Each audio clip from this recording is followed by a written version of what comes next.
Well, first of all, the first evaluation images came in the middle of the night, but the team all came in and we gathered and we evaluated whether the camera was working well enough for us to proceed on with the alignment.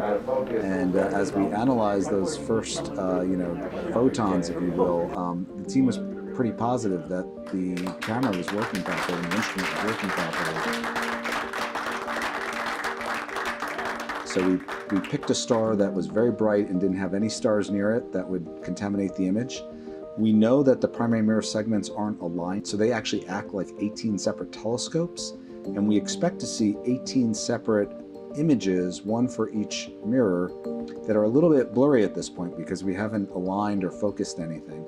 And so we pointed at a bright star and we made a mosaic. We actually took the near-infrared camera and we took images in different parts of the sky, and then we looked for the 18 spots from the 18 different telescopes, if you will, and we were very excited to find them. And the 18 spots were actually fairly close to each other, so really everything was very close to what was predicted. We've identified which of the 18 spots is which mirror.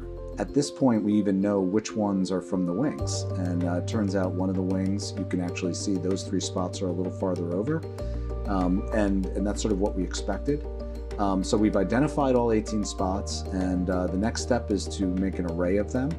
And then we're ready to start what we call global alignment, which is when each of those 18 spots will start to be aligned and focused.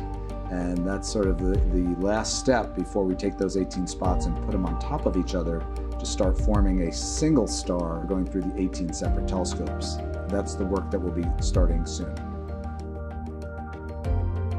We also took a selfie of the primary mirror. We took an image of the primary mirror, and that helps us understand the alignment of the telescope, especially the primary mirror, to the camera itself and the instruments. There's actually a special lens in the near-infrared camera that you can put in, and it allows you to take a picture of the primary mirror itself.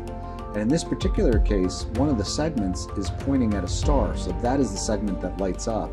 But you can see the outline through the shadows of all 18 segments, and you also can see the outline of what's inside of the instrument itself, and we can see how well that primary mirror in the telescope is aligned to the instrument.